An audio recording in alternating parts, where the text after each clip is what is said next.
చేత్తో తినాలా, స్పూను ఫోర్క్తో తినాలా అనే వాళ్ళకి ఈరోజు నేను ఒక మంచి విషయం చెప్తానండి.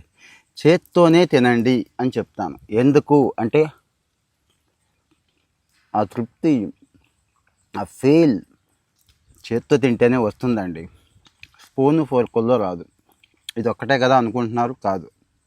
చేత్తో తినడం ద్వారా ఏం చేస్తామంటే చేతులు శుభ్రంగా కడుక్కుంటామండి. చేత్తోనే తినండి అంటాను. ఎందుకంటే మామూలుగా అయితే స్పూన్లు ఫోర్కులు కడిగేస్తే మన చేతులు క్లీన్ అవ్వవు. చేత్తో తింటే ఖచ్చితంగా చేతులు క్లీన్ చేసుకుంటాం కదండి. 3-4 సార్లు క్లీన్ చేసుకుంటాం, గట్టిగా క్లీన్ చేసుకుంటాం. చేతులు ఎక్కడెక్కడ పెట్టుకుంటామో మనకు తెలుసు కదా. సో ఆ హైజీన్ వచ్చేస్తుంది. అది ఒక్కటేనా అంటారేమో. మానసికమైన తృప్తి ఒకటి చెప్పాను, అదొకటి చెప్పాను. దానికంటే కూడా ఇంకొకటి చెప్తున్నానండి. చేయి ఎప్పుడైతే ఆ ఫుడ్ని టచ్ చేసిందో, అంటే ఇదంటే బొప్పాయికాయ, నేను బొప్పాయిని కూడా చేత్తోనే తింటున్నాను. మీరు చూసారో లేదు, హాయిగా కోసుకొని ఫోను స్పోర్క్ పెట్టుకొని తినటం కంటే నాకు ఇది హ్యాపీగా అనిపిస్తుందండి. కాయ తినేస్తాను, ఎర్లీ మార్నింగ్ తినేస్తాను. ఎర్లీ మార్నింగ్ ఒక బొప్పాయి తింటే ఎంత బెనిఫిట్టో మీకు చెప్పాను కదా.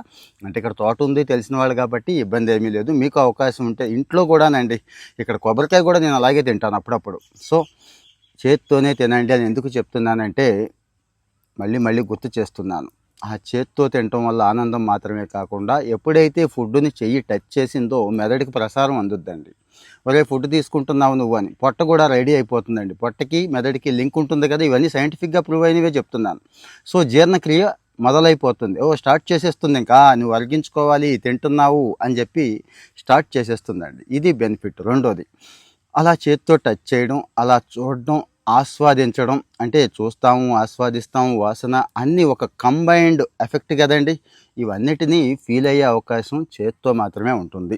చాలామంది ఏమనుకుంటున్నారంటే చేత్తో తినటం నామోషి, ఏదో స్పూన్లు ఫోర్కులు వేసుకొని తింటేనే పెద్ద నాగరికత అనుకుంటున్నారు. కానీ వాళ్ళు మారిపోతున్నారు. వాళ్ళు చేత్తోనే తింటున్నారు, హాయిగా కూర్చుంటున్నారు, బాసిం పట్టేసుకొని మరీ తింటున్నారు. సో ఆ సలహా అయితే అవకాశం ఉన్న ప్రతిసారి చేత్తోనే తినండి. తప్పదు అనుకున్నప్పుడు ఓకే. మళ్ళీ గుర్తు చేస్తున్నా, అన్నం ఒకటే కాదండి, ఏది తిన్నా కానీ ఇలాగా. ఎందుకంటే మనలో బేసిక్ ఇన్స్టింక్ట్ ఒకటి ఉండిపోతుంది. ఆలోచించండి, ఆడు చూస్తున్నాడు, ఈడు చూస్తున్నాడు అని చెప్పి ప్యాషన్కి పోయి ఆ ఎంజాయ్మెంట్ని కూడా, చిన్న ఎంజాయ్మెంట్ని కూడా మిస్ అవుతున్నారు. పళ్ళు కాయలు తినేటప్పుడు ఇలాగే తినండి, నాలాగే తినండి, పగలగొట్టుకునే తినండి. మీరు తిన్నా తినకపోయినా నేను మాత్రం ఇలాగే తింటా. ఎందుకంటే ఇది మరి నాకైతే చాలా హ్యాపీ ఇస్తుంది. మీలో ఎంతమంది ఉన్నారో కామెంట్లో చెప్పండి. ఫాలో అవుతూ ఉండండి. Thank you.